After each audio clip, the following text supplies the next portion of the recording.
You can take your Bibles and go to 2 Kings chapter 24. Many people are familiar with the record of Shadrach, Meshach, and Abednego in the book of Daniel. And many people are familiar with the record of Daniel in the lion's den. And those great records happen in the book of Daniel. And the people that are involved in those records show up, all of those guys, Shadrach, Meshach, Abednego, and Daniel, all show up in the first chapter of Daniel, the opening of it. And that's where we're going to end up here eventually, is looking at that first chapter of the book of Daniel and seeing about these men and when we're first introduced to them, these very young men, probably teenagers. But to give you some background to what happened and why these men were in Babylon in the first place, we're going to start off in 2 Kings chapter 24. In 2 Kings 24, we are first introduced to the king of Babylon named Nebuchadnezzar. Nebuchadnezzar is a very famous figure in history.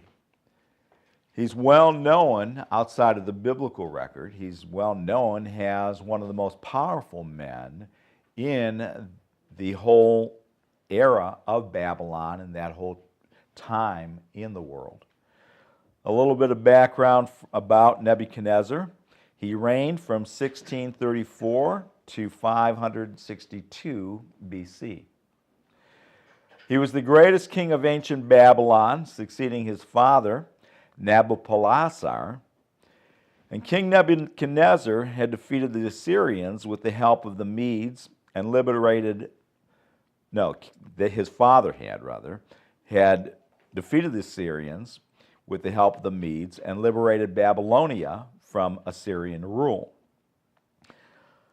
Under Nebuchadnezzar's reign, Babylon became the most powerful city-state in the region, and Nebuchadnezzar, too, because there's more than one Nebuchadnezzar, so the one we're talking about would actually be Nebuchadnezzar II in history, himself was the greatest warrior king and ruler in the known world.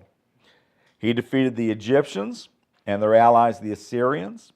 He subdued Palestine and the region of Syria, and consolidating his power, controlled all the trade routes across Mesopotamia from the Persian Gulf to the Mediterranean Sea. It goes on, but some of the things that he did was he built a city so great and with walls so wide and big and wide that they would do chariot races on the top of the wall going around the city. It was that wide. He's also very well known for the Hanging Gardens of Babylon, which was labeled by later on by the Grecians as one of the 7 wonders of the ancient world. And they still talk about all of these things. He was probably the first to build museums, all kinds of things in this great city that he made. That wall I was talking about stretched 56 miles in length and encircling an area of 200 square miles. And the bricks of the wall were faced with a bright blue and bore the inscription, "I am Nebuchadnezzar, king of Babylon." Nebuchadnezzar was never bashful to let people know what a great king he was and about his accomplishments. And, on another occasion, we'll get into the record of Nebuchadnezzar and Shadrach, Meshach, and Abednego and how that boastfulness is kind of what's behind that whole account. But in 2 Kings 24, we're introduced to him in the Bible when he begins to come up and against Israel to take them eventually captive. In verse 1 it says, "In his days Nebuchadnezzar, king of Babylon, came up, and Jehoiakim, who was the king of Israel at the time, became his servant 3 years. Then he turned and rebelled against him. And the Lord sent against him bands of the Chaldees, and bands of the Syrians, and bands of the Moabites, and bands of the children of Ammon, and sent them against Judah to destroy it according to the word of the Lord, which he spake by his servants the prophets. Surely at the commandment of the Lord came this upon Judah, to remove them out of his sight, for the kings of Manasseh, according to all that he did.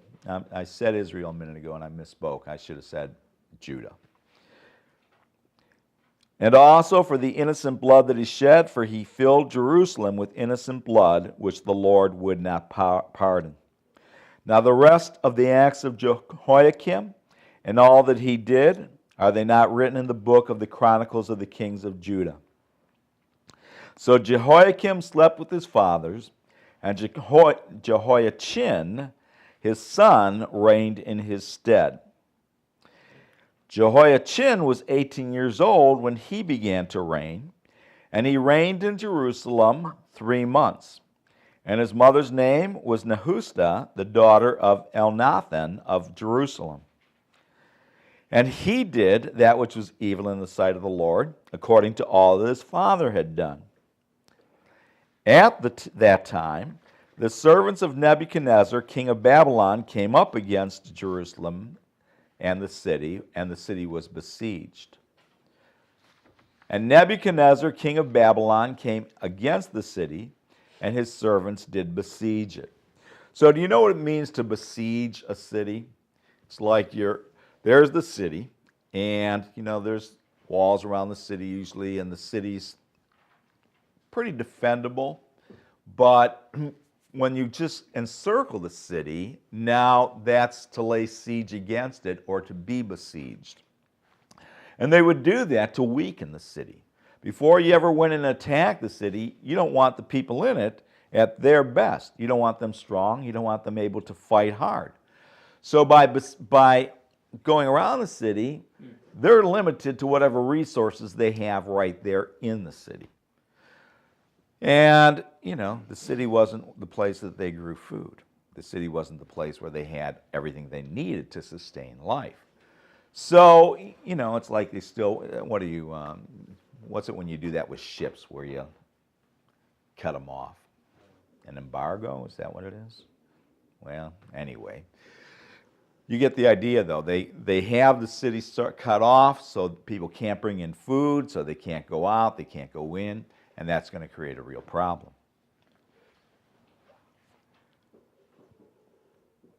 Where did I leave off? Verse 12? Verse 13. No, I don't know if I read 12. And Jehoiakim, the king of Judah, verse 12, went out to the king of Babylon. He and his mother and his servants and his princes and his officers, and the king of Babylon took him in the 8th year of his reign. And he carried out thence all the treasures of the house of the Lord, and the treasures of the king's house, and cut it in pieces all the vessels of gold which Solomon king of Israel had made in the temple of the Lord, as the Lord had said. And he carried away all Jerusalem, and all the princes, and all the mighty men of valor, even 10,000 captives, and all the craftsmen and smiths. None remained, save the poorest of the people of the land. And he carried away Jehoiachin to Babylon, and the king's mother, and the king's wives, and his officers, and the mighty of the land. Those carried he into captivity from Jerusalem to Babylon. And all the men of might, even 7,000, and craftsmen and smiths 1,000, all that were strong and apt for war, even them the king of Babylon brought captive to Babylon. And the king of Babylon made Mattai, his father's brother, so his uncle, in his stead, made him king in his stead, and changed his name to Zedekiah. And he did that which was evil in the sight of the Lord, according to all that Jehoiakim had done. For through the anger of the Lord it came to pass in Jerusalem and in Judah, until he had cast them out from his presence, that Zedekiah rebelled against the king of Babylon. So you have this carrying away, this taking captive of the people of Judah. And here, Nebuchadnezzar's a mighty ruler. He's just conquering one nation after another. He's building this huge Babylonian empire. He's gone up against all these countries, and he's defeated them. And going through that entire region, when he comes to Judah, he comes up against them. And he besieges the city. He wages war against it. At first, the king is just of the first king. At first, Jehoiachin is just like a servant of his. But then when he does rebel, then they start taking everybody out of the land. And that was a common thing that was done, especially in the ancient times. That when you defeated a people, you took them out of there so that they couldn't again turn around and rise up against you. And you repopulated the land with other people. And that's what was done first in Israel when the Assyrians came and besieged them and carried them away. And then now here in Judah with the Babylonians.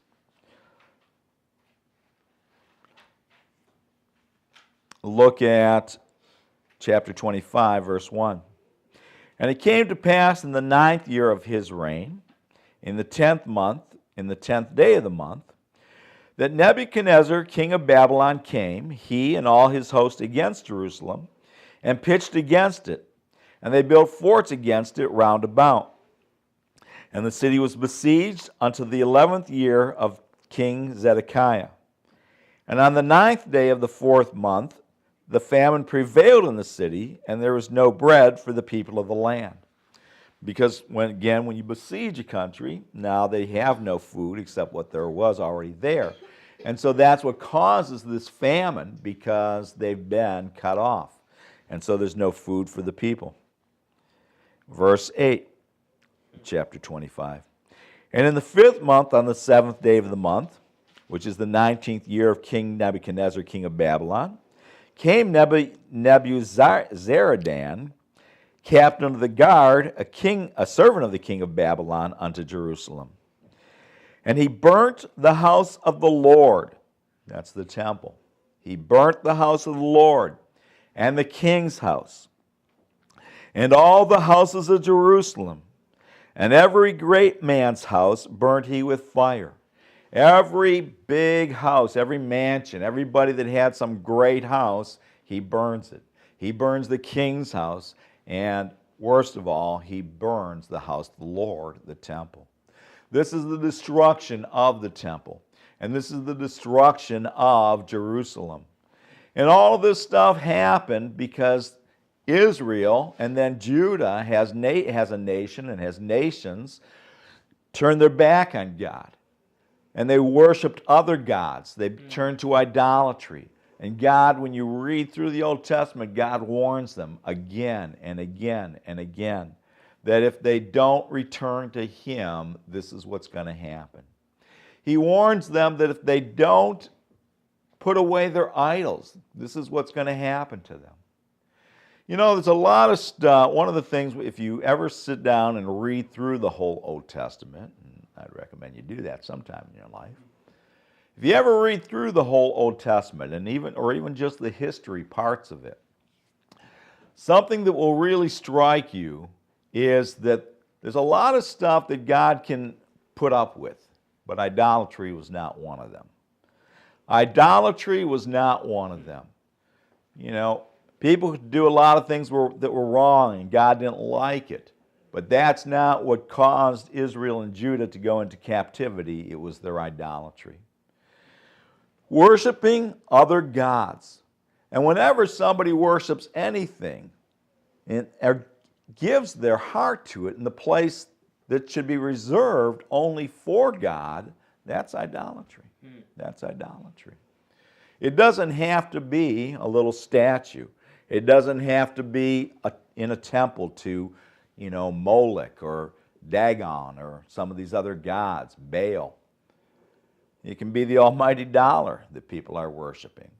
It can be a lot of things that people are worshiping. But idolatry it's a very wrong thing. And it got these nations in big trouble. Verse 10. And all the army of the Chaldees that were with the captain of the guard brake down the walls of Jerusalem round about. Now the rest of the people that were left in the city, and remember that was the poor people, right? And the fugitives that fell away to the king of Babylon with the remnant of the multitude, did Nebuzaradan, the captain of the guard, carry away. But the captain of the guard left of the poor of the land to be vine dressers and husbandmen. And the pillars of brass that were in the house of the Lord, and the bases and the brazen sea that was in the house of the Lord, did the Chaldees break in pieces and carried the brass of them to Babylon. Look at verse 22. And as for the people that remained in the land of Judah, whom Nebuchadnezzar, king of Babylon, had left, even over them he made Gedaliah, the son of Achim, the son of Shaphan, ruler. They leave some people there so that the land doesn't go to waste. You know, before they have a chance to bring other people in, they don't want the fields to just go to waste. They don't want all the vineyards to go to waste. They want these to still be taken care of.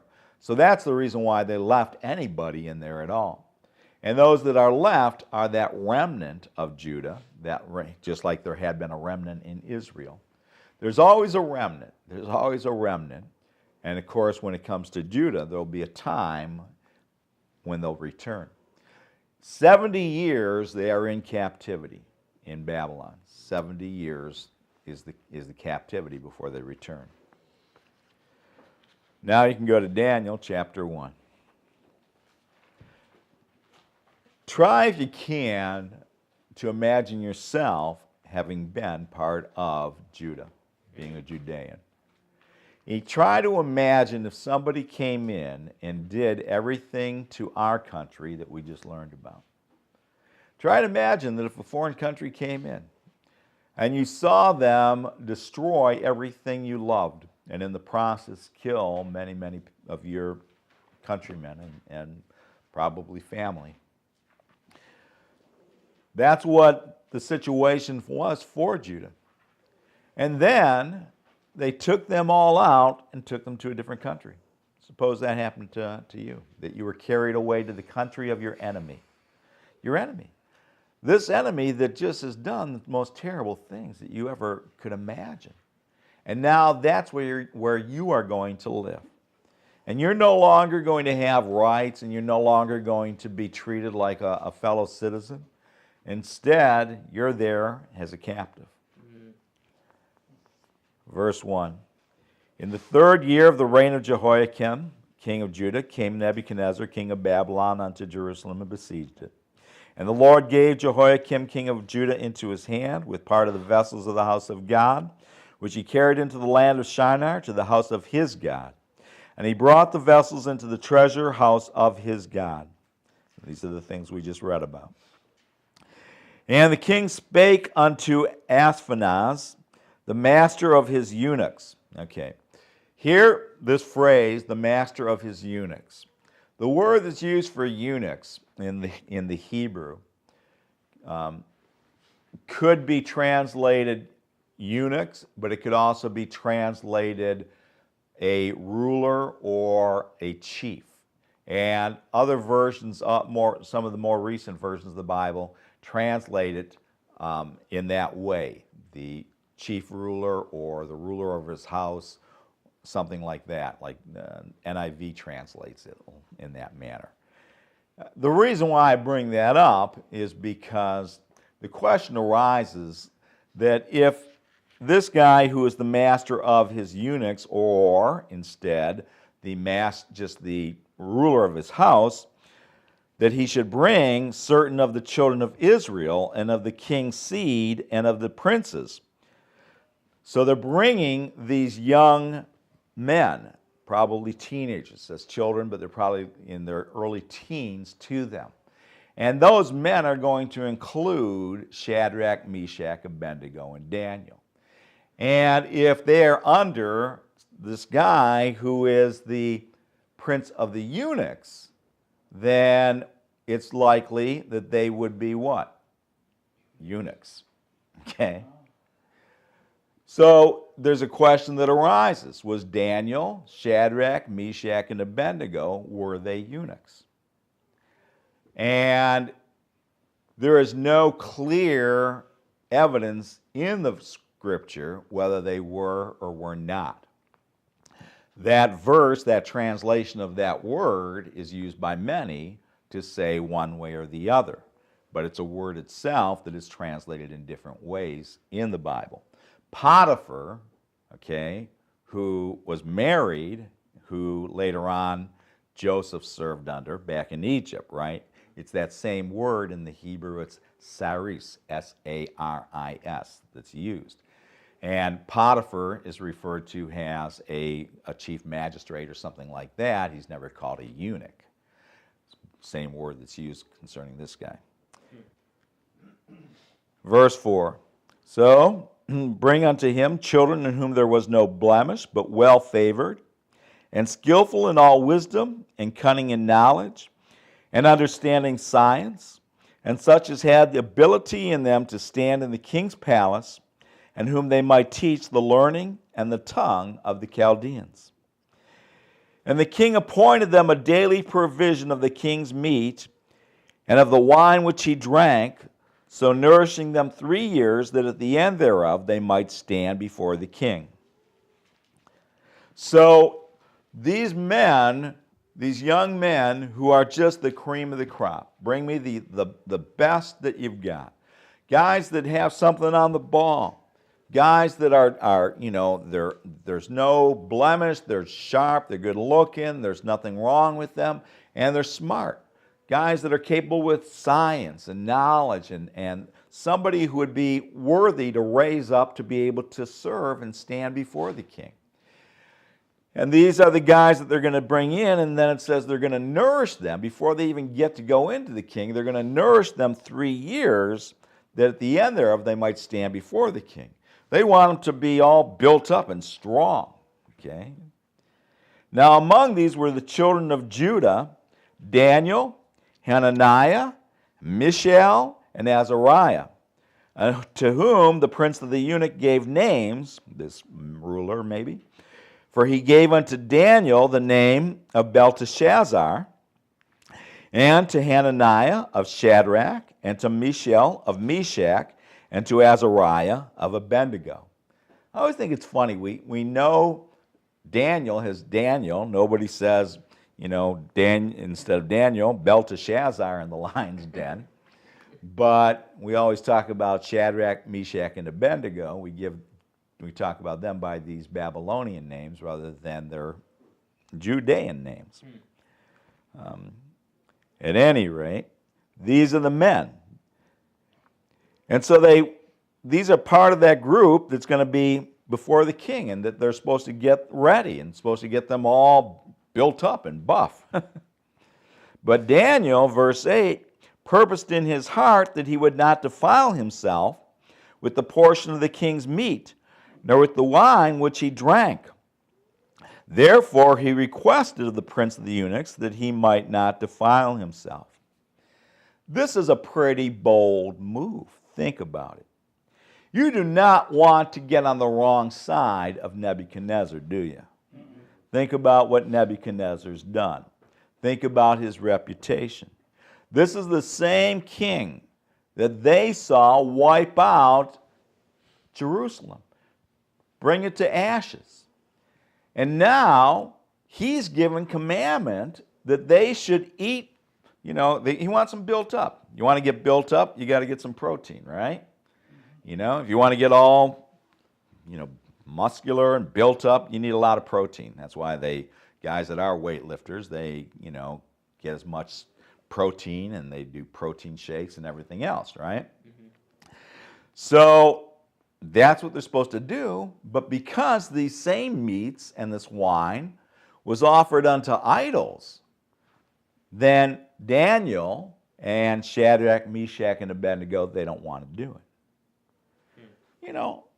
Think about this. What's the big deal?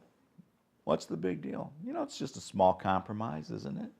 To just eat this meat, to drink this wine.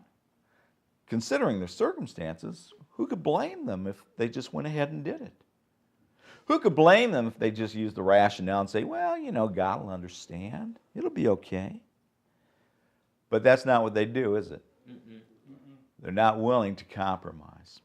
Because the law said they shouldn't eat these meats and drink these wines that are offered unto idols. And so they're not willing to compromise. And so they go and ask if they can just have something else. Verse 9. Now God had brought Daniel into favor and tender love with the guy who was in charge of all of them. And the prince of the eunuchs said unto Daniel, I fear my lord the king, who hath appointed you your meat and your drink. For why should he see your faces worse liking than the children which are of your sort? Then shall ye make me endanger my head to the king. I'm sorry, I'd like to help you out here, but if you guys don't look as strong and as robust as everybody else, then my head's going to be on the chopping block. Verse 11. Then said Daniel to Melzar, whom the prince of the eunuchs had set over Daniel, Hananiah, Mishael, and Azariah, prove thy servants, I beseech thee, 10 days, and let them give us pulse to eat and water to drink. Pulses is peas, beans, grains. It could be anything in that category. These guys want to have a vegan diet here. But they're not doing it for any reason except that they don't want to compromise on the truth of the Word. That they don't want to compromise on what they knew to be the right thing in front of God's eyes. And so they said, you know what? We believe that God will take care of us. You're concerned about us being any less, any weaker, or in any way than all the guys that are eating that meat and drinking the wine. So give us a chance. Give us 10 days and see if we look like we're lacking in any way. Verse 13. Then let our countenance be looked upon before thee, and the countenance of the children that eat of the portion of the king's meat, and as thou seest, deal with thy servants. So he consented to them in this matter, and proved them 10 days. He said, all right, I can spare 10 days. We got 3 years here. Why not? For 10 days we'll do this. We'll try it out. We'll see how this works out.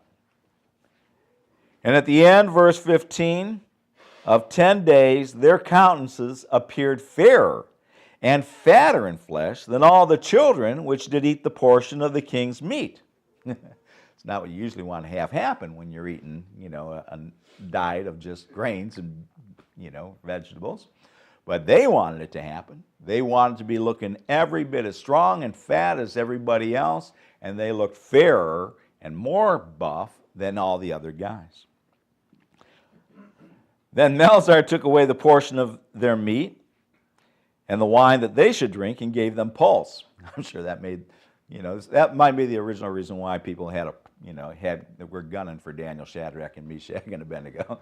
Because now they take away their meat and they just give them wheat and grain, quinoa, or however you say that, and quinoa and barley. So they're mad they don't get their meat. They're certainly probably not happy about it at any rate. Verse 17. And as for these 4 children, God gave them knowledge and skill in all learning and wisdom. And Daniel had understanding in all visions and dreams. Now the end of the days of the king had said he should bring them in. Then the prince of the eunuchs brought them before Nebuchadnezzar. And the king communed with them, and among all there was found none like unto Daniel, Hananiah, Mishael, and Azariah. Therefore stood they before the king. In all matters of wisdom and understanding that the king inquired of them, he found them 10 times better than all the magicians and astrologers which were in all his realm.